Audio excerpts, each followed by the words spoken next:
Welcome to Voice for Infection Prevention, where we explore the latest developments, challenges, and insights in the field of infection prevention and control.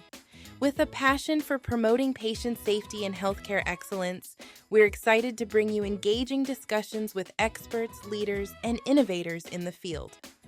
So, whether you're a seasoned professional or just beginning your journey in infection prevention, welcome to the conversation. This is Voice for Infection Prevention. Welcome back to Voice for Infection Prevention. Today I'm joined by Elyse Fritschel, an infection prevention leader whose career path brings such a unique blend of public health, hospital epidemiology, leadership, and even a little bit of aerospace safety into the conversation. Elise's journey into infection prevention didn't begin in a hospital. Her background started in epidemiology and public health, including field investigation work during major infectious disease events before she made the transition into academic medical center infection prevention.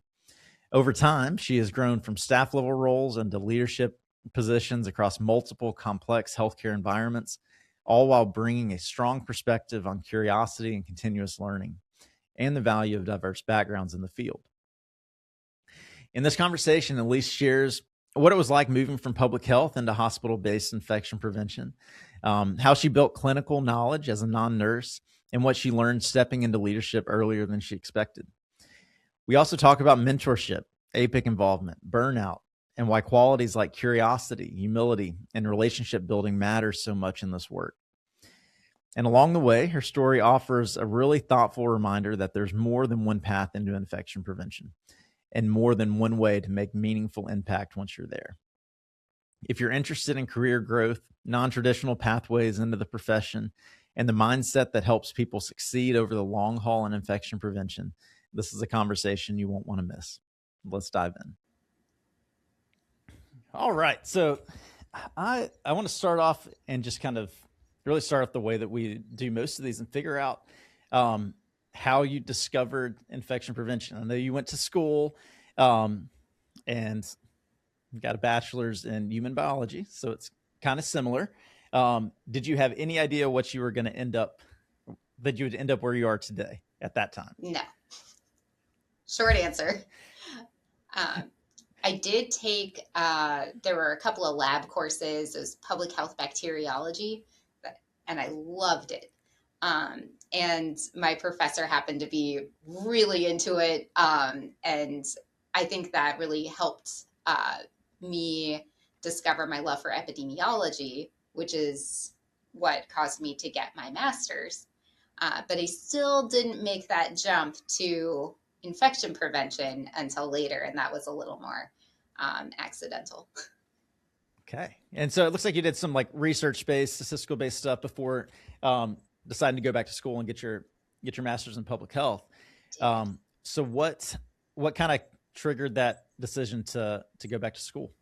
So I knew that I wanted to get my degree in epidemiology. At the time, I was with someone who was active duty military. So moving about, doing research jobs, realizing, epi's my passion. So once I had some time, I got my master's degree and started that work, did a little bit of research in a startup company, and then went right into working for the state of Texas.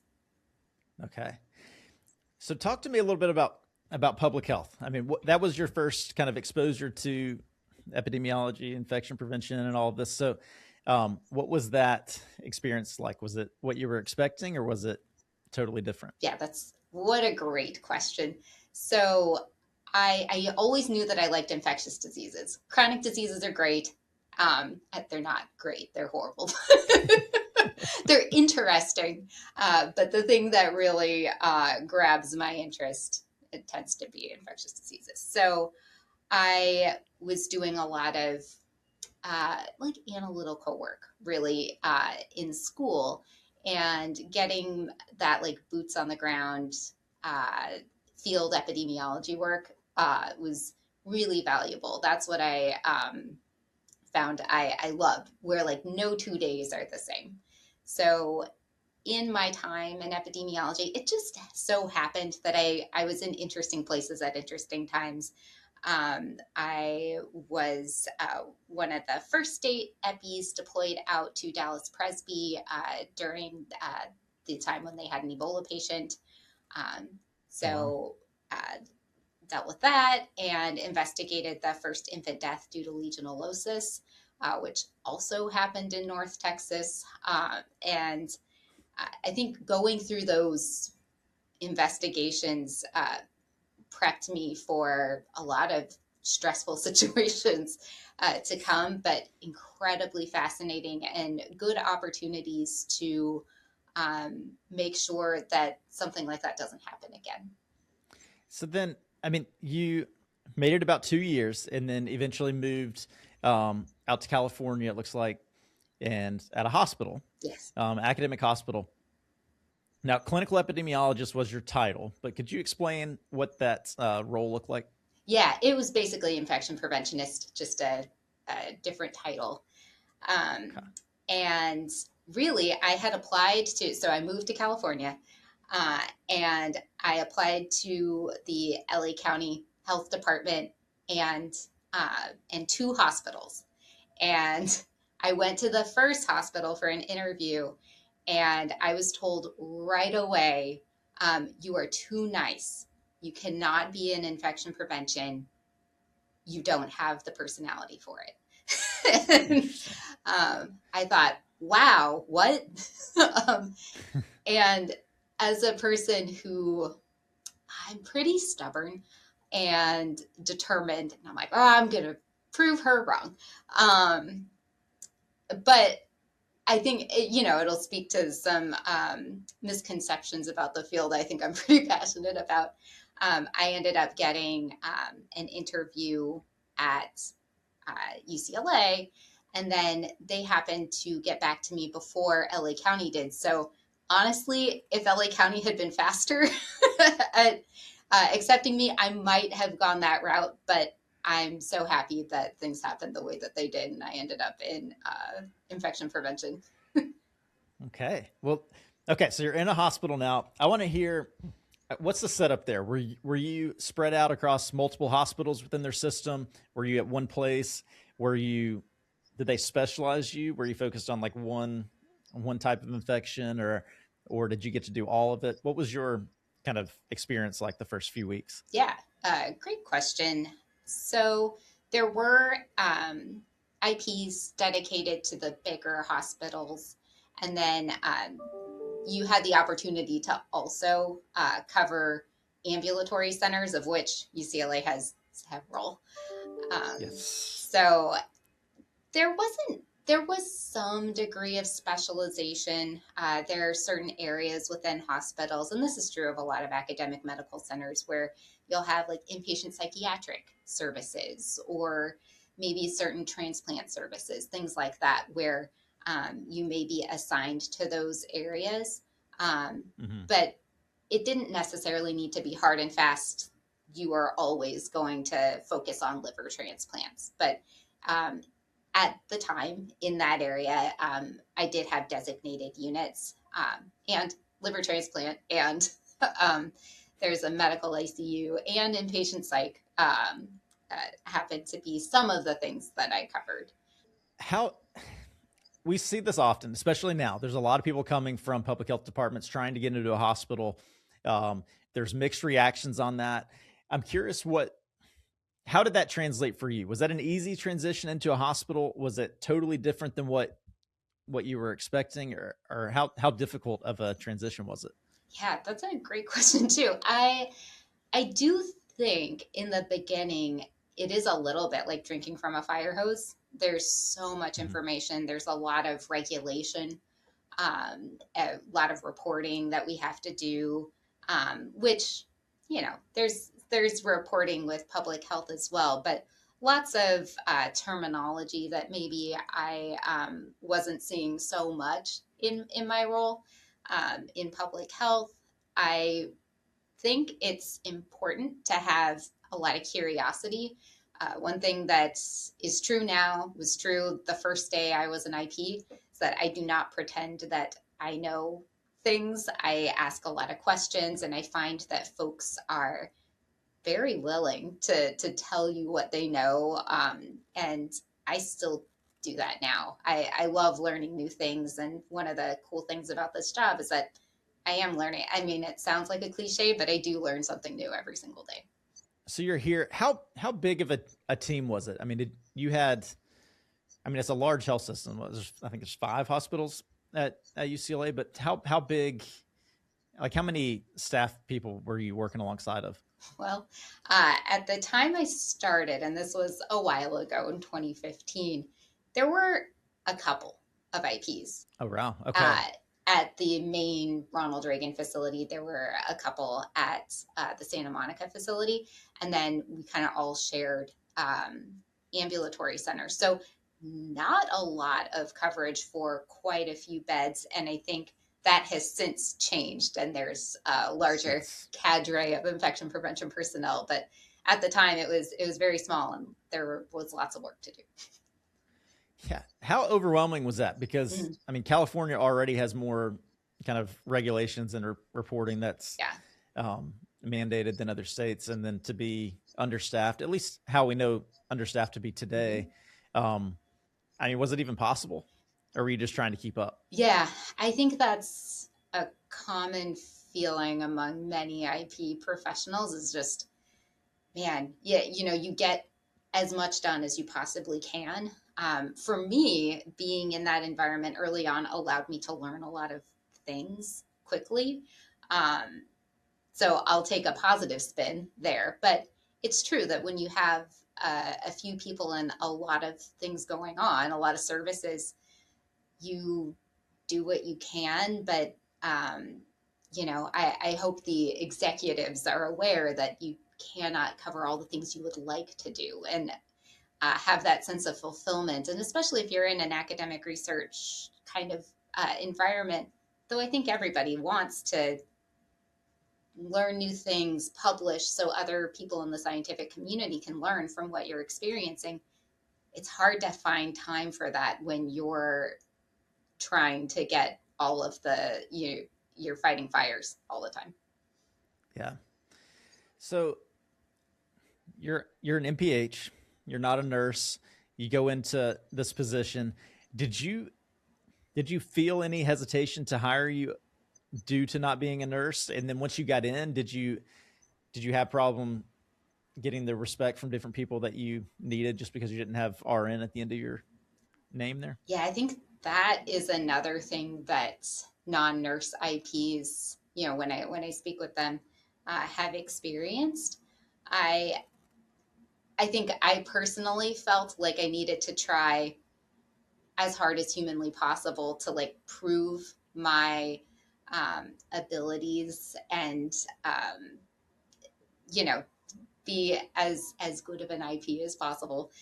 Um, I do find still, in 2026, that non-nurse IPs are not infrequently paid at a different rate than nurse IPs. Yeah. And I think that's something we just have to keep discussing and focusing on, how organizations like APIC define what an IP is. And, keep fighting the good fight out there.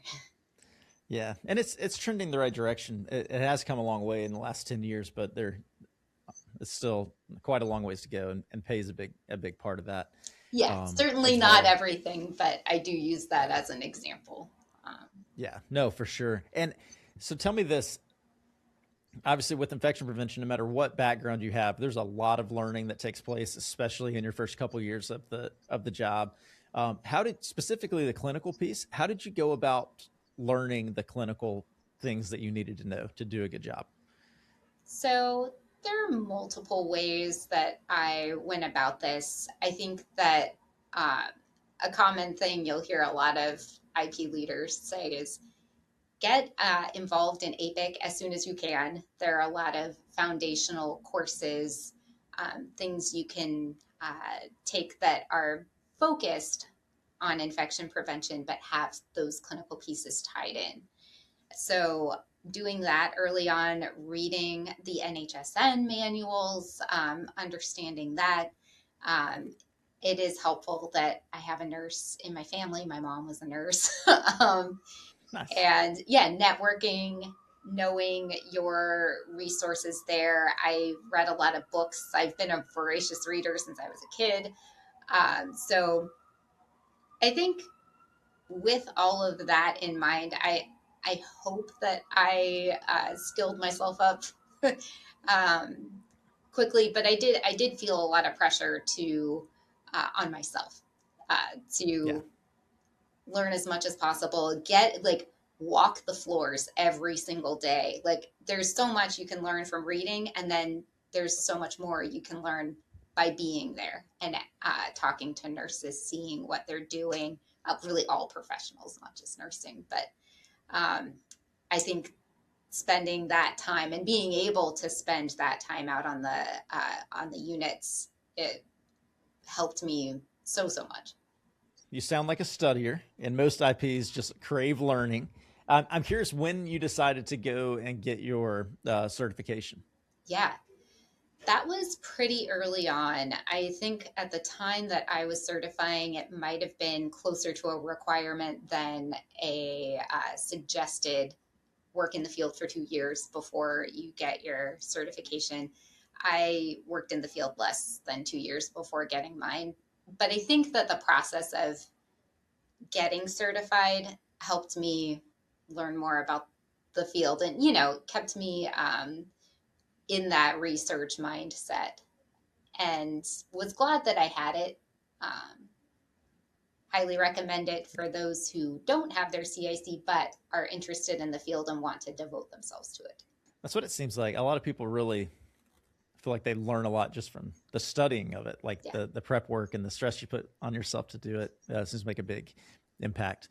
But anyway, all right. So you wrapped up this job in about 3 years, and you went and took another staff level role at another academic hospital. Um, what what led to that transition? Yeah, I think it was a couple of things. For anyone who lives in LA, um, the commute is everything. Um, I lived somewhere where my worst commute getting into Westwood, which is where UCLA is, was over 4 hours one way.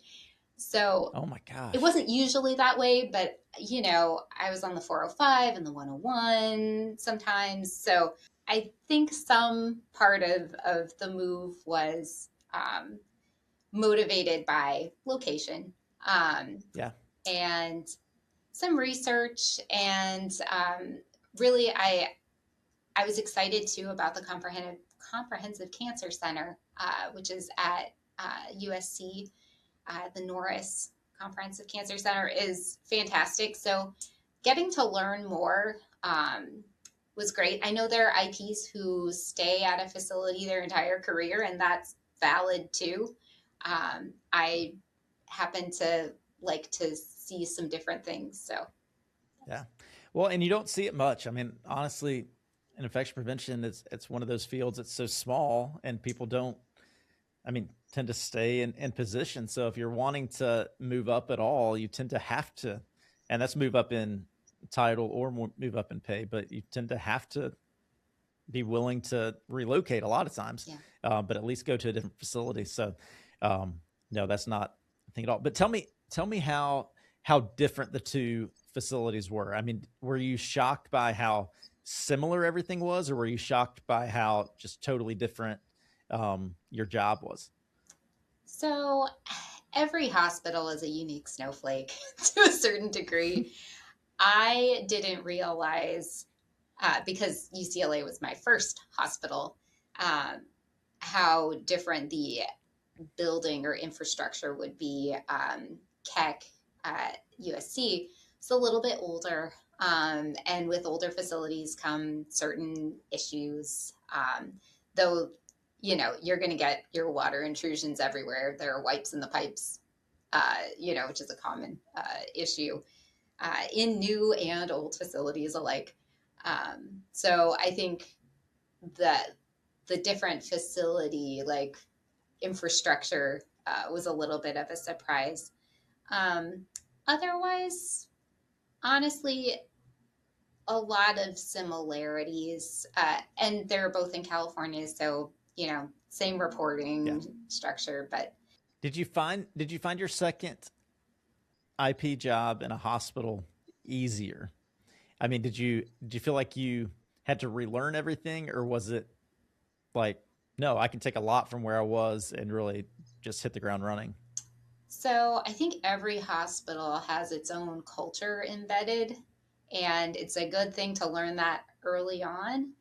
Um, but I didn't I didn't find it harder.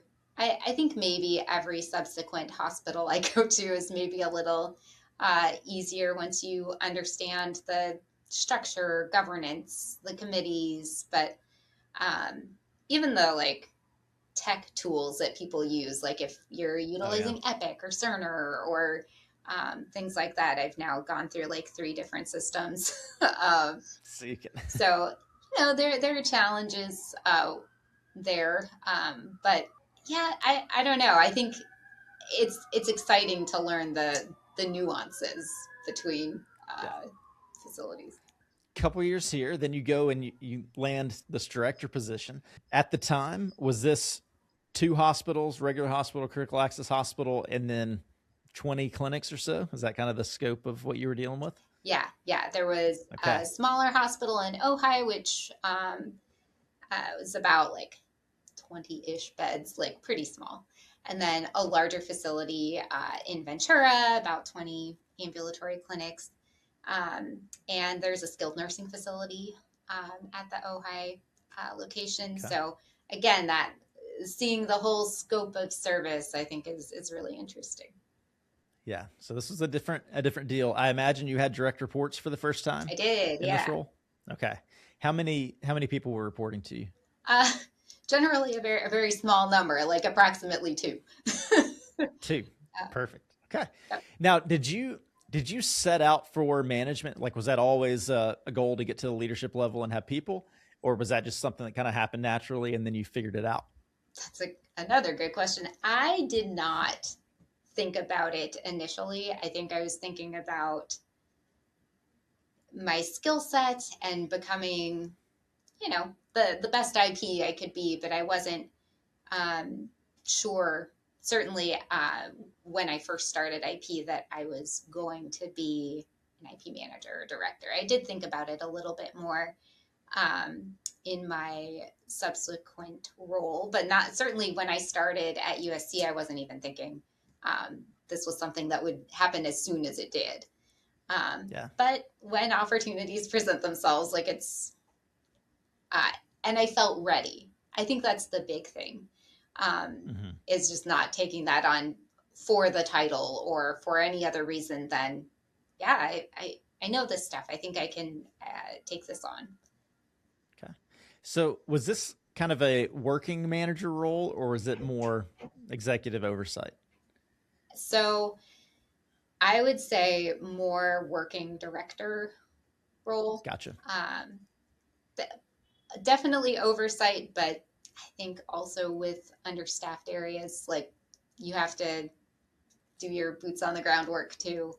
How much different was, or how challenging, I guess, was managing people um, for the first time? I mean, did that end up being just not a big deal and you kind of did it naturally, or was there a lot to learn that you just kind of weren't anticipating? Certainly, it's different. And I was very fortunate to have rock star IPs. So I think that made the process easier. I did what I could. I think understanding that this is not something I had done previously, I wanted to go into it much like I do anything else, by reading a bunch of books and asking others. So I learned about things like servant leadership, where you're trying to remove boundaries for others, like being very mindful of what the employee needs and making sure that those needs are met. And I think with IP, for me, the atmosphere is very collegial. And I think of us all as, contributing equally. So I think that allows me to have frank discussions, talk openly, ask them questions. They can ask me questions. I don't think of leadership as hierarchical, Hmm. particularly in IP and with a small team, but being very open and available and modeling the behaviors that you would like to Yeah. see. Well, how did you set yourself up for this job? Because and it's not all that common. You see somebody go from a staff level role to really. I mean, you're a director over multiple facilities, so this is a pretty big step. So you had to have done things as a staff role that you were able to sell in like an interview process. But like, what did you take on to really kind of prep yourself for that in other roles, just to make sure you could communicate that you were ready for this type of role? So I think there were a couple of things. I was the like lead IP for the cancer center, so stepping up in that kind of way, being the like lead facilitator for Lean Six Sigma projects, things like that. I think um, built confidence in myself. And I was lucky enough to have leaders who trusted me too, to take those kinds of projects on. And that's something I want to make sure I do as a leader too, is give folks the room to grow and do whatever it is they find fulfilling and exciting. Yeah, just that and research and mentors. I think it's important to have some sort of mentorship. I've been lucky enough to have that really at every single facility, especially when I was starting my leadership journey, like leaning on my medical director and even the C suite. Like folks there, the culture was fantastic.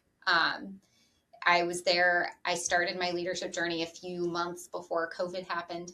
Um, so that was another wild, Yeah. unanticipated situation. But our CEO and COO would, come onto the units and help prone patients. And, it was all hands on deck. And I think they really were demonstrating how much they cared about the staff. And I learned from that too.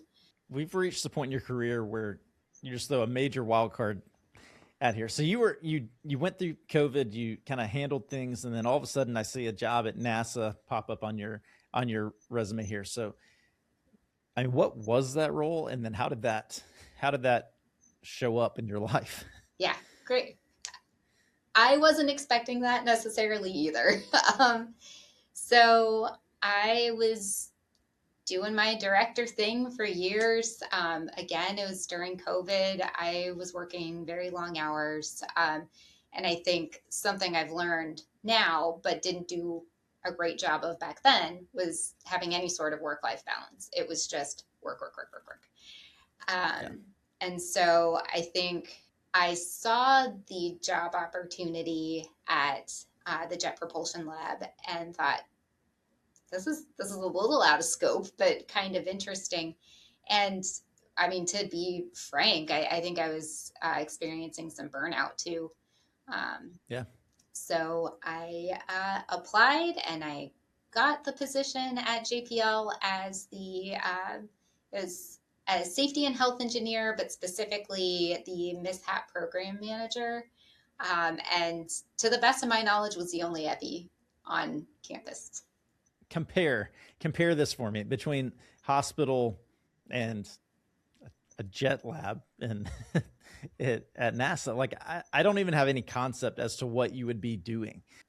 Does this translate at all? Like, is this are jobs like this something that is like reasonable for an IP to think that they could do, or is this just out of nowhere? And I don't know. Just talk to me what this job actually looks like. Yeah. There aren't very many of these jobs. I will say that there aren't very many NASA centers.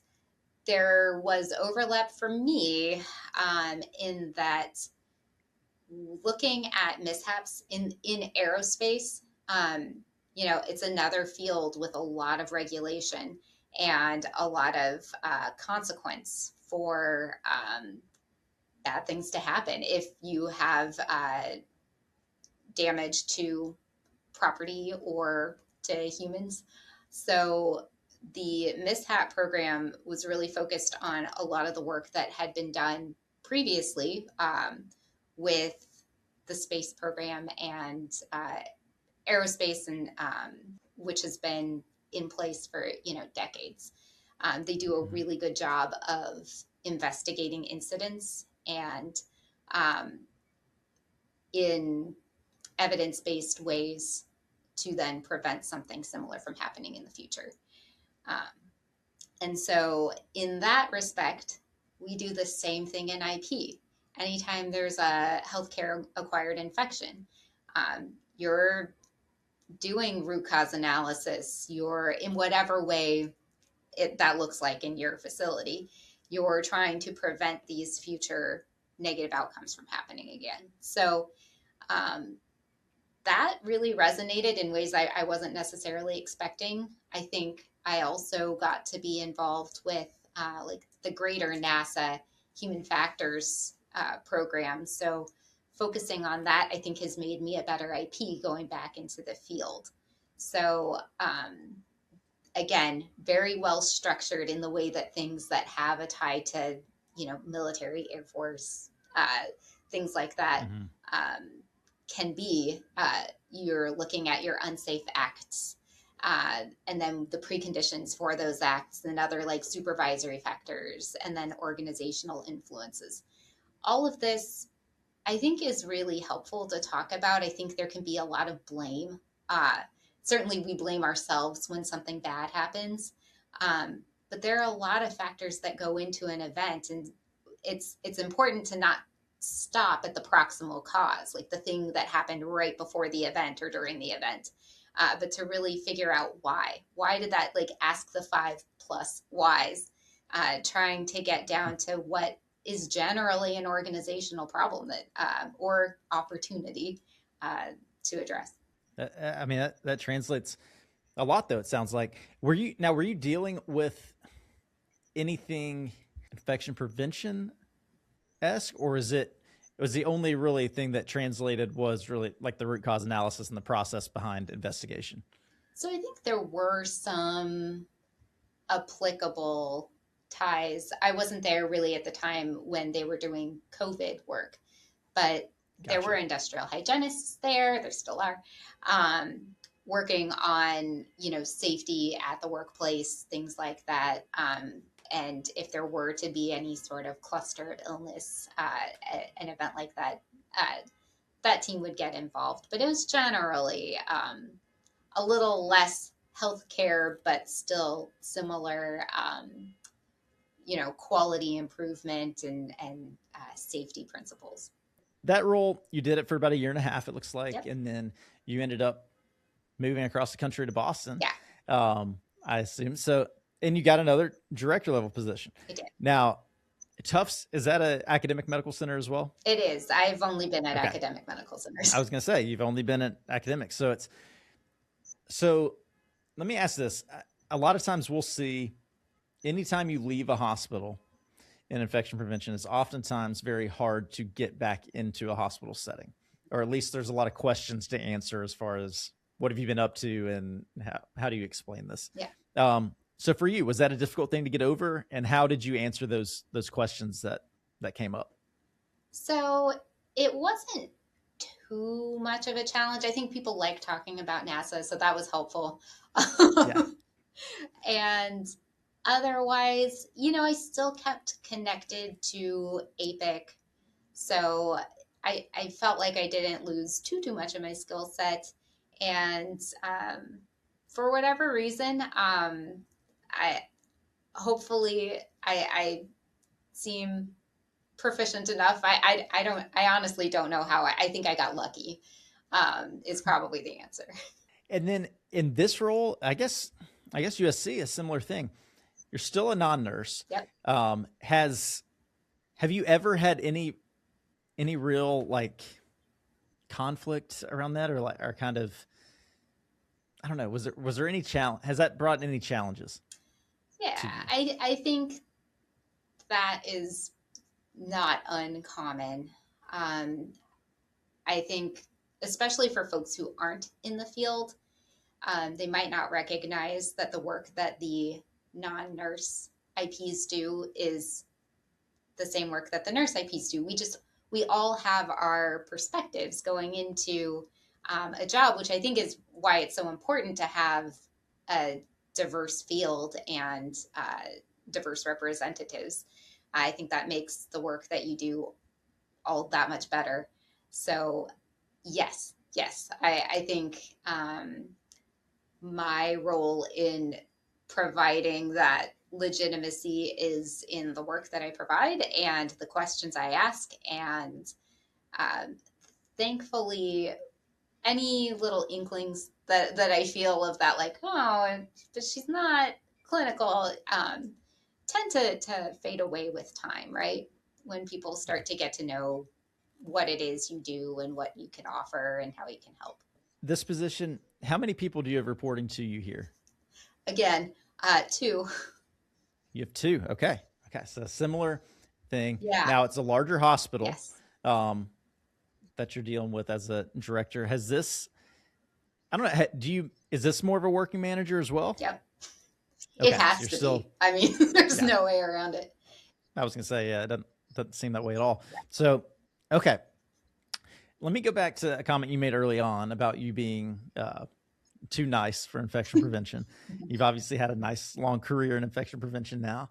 But obviously that's something that stuck with you. So I want to know, I mean, today, do you understand where that comment comes from? Or do you think that's just a total misconception as far as what an IP should look like or be? Or I 1000% get where that comment comes from. I also don't agree with it.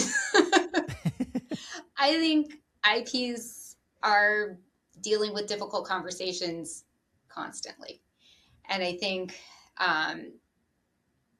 we have to, at least for me, I feel like I personally need to strike a balance between being, certainly as approachable and amiable as I can be, while making sure that the guidance that I'm providing or the recommendations, especially if they're recommendations to stop doing a thing or you might need to halt a certain thing, like halt procedures for a certain time for whatever safety issue is going on, that is taken seriously. So threading that needle, I think, is important to learn, but I don't think that you need to be not nice in order to accomplish that. So tell me, I mean, you've worked with a lot of people, you've done this for a while now. What do you think makes for a good IP? Like, is there a personality type that works really well, or I don't know. I mean, can you fathom you saying anything like you're too nice? Like, is there anything that would really be like, you know what, you're not going to make it? Or otherwise, yeah, if this is you, then this would be a great career path for you. Yeah. To me, as far as like education goes, you can skill anybody up. You can teach the fundamentals to anyone. Regarding temperament, I think it's important to be curious. I am trying to think of an IP I know who isn't, and it's just not coming up. So if you're not asking questions, if you're not seeking those kinds of answers, because not everything will be readily apparent, which is one of those things you gather in these root cause analyses. You might think that something is going on, but upon further analysis, it's like, oh, well, actually, here's XYZ. So I think being curious is critical. I think it would be very difficult to do this role without it. Otherwise, again, I think as far as like temperament, as far as like being nice or not, I don't know. I think it's actually more important that we connect with the staff, because if they're not listening to us, it's going to be very hard for us to do our jobs. You've mentioned APIC involvement. You've worked at all academic medical centers. So I'm curious, did you have any I mean, have you been involved with papers? Have you done any sort of the research side of things? The things outside of your like day-to-day work, what have you been involved with or done, or what would you recommend even? Yeah, I would highly recommend being a part of APIC, and then beyond being a member, like if you find that exciting, then to become a part of your APIC board, wherever that local chapter happens to be. So I've now been on the board in California and New England, both very fulfilling. And I think through that work and partnership, you get to do things beyond your like basic IP fundamentals. So, I've worked on legislation change, which has Very been cool. really interesting. At the beginning of the COVID pandemic, I think a very well-intentioned bill came out saying that all skilled nursing facilities in California needed full-time IP, but that full-time IP had to be either an LVN or an RN. Technically, I had a skilled nursing facility under my umbrella, and Mhm. I couldn't be an IP despite having certification and being an IP director. I couldn't necessarily be that full time IP. I thought that was problematic. Yeah. So brought that forth to the coordinating council in California, and that got the ball rolling to talk to national APIC with the legislative folks there, and then work on, well, how do you amend a bill? What does that look like? And then getting through those many processes, those many steps to actually getting that amendment signed, which it was about a year later. And so at that point, the documentation was amended, and really it was a win-win because now we have more diverse IPs who could have an epi background, a micro background, whatever was deemed appropriate per bodies like APIC and CBIC. And then it helped the skilled nursing facilities out because they could hire more people from a bigger Right. pool. Um, Right. So I think that it was a really interesting process that I never would have gotten to be a part of, or wouldn't have had those connections to make to go through that without APIC. And then, other than that, on my spare time, which I've told you I work. I'm trying to Yeah. have balance. In that balance, I've written a children's story. It's a middle grade reader called The Disease Detective. And it was really written with the premise that I didn't know what IP was or epidemiology was when I was growing up. And I think it would be great to build that pipeline early, to have folks who know about epidemiology to get involved in whatever way they can, science fair projects, whatever the case may be, so Yeah. that they can go into wherever it is, college, etc., um, making those informed decisions and getting more IPs into the field earlier. Yeah. I mean, it's certainly a need. I mean, I forget what the statistic is, but a large portion of IPs are retiring. And then I've talked to plenty of you guys now over the last 15 years, and everybody just kind of falls into it and doesn't really know about it until they just happen to be approached by somebody or whatnot. So I think anything creative to get people involved is a great thing. And I think so. This is awesome.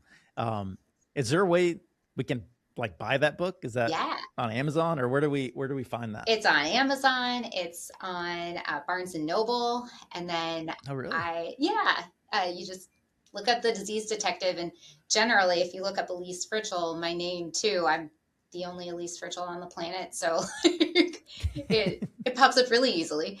And then I have a website, which is ElyseFritschel.com as well for more info. Okay.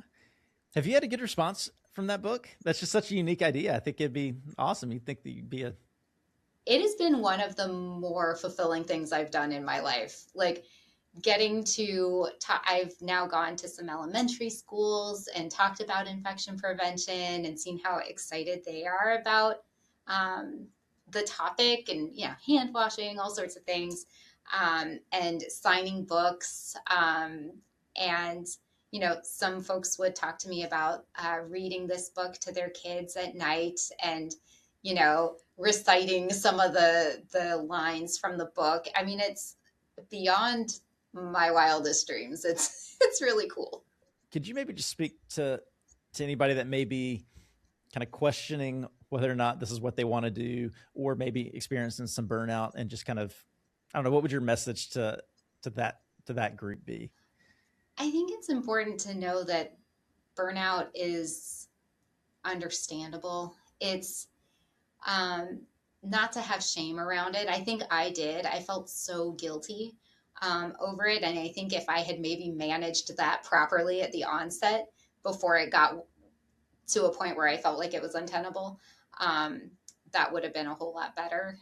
So just reaching out to folks, especially, whoever's in your community, talking to them. I think talking to other IPs is important too, because we know what the job is like and what the demands can be. And it's, I think giving some grace to yourself is important. It's something I struggle with. I think I try to be a perfectionist, which is an impossible pursuit. And I think learning from that is really important. And while I'm very glad that I went to NASA, did fun things, learned a lot, met amazing people, I also know that my passion is really in the hospital setting. So, and that might not be how everyone feels, and it's good to explore, right? Yeah. So, yeah, I think being kind is really the theme here. Yeah. Good deal. Thank you for joining us on this episode of Voice for Infection Prevention. We hope you found our discussions informative and insightful. Remember to subscribe to our podcast for more conversations with experts in the field, and don't forget to leave us a review to let us know what you think. For additional resources and to stay updated on the latest news in infection prevention, visit our website at voiceforip.com. Thank you again for listening. Until next time, stay safe and continue your commitment to excellence in infection prevention.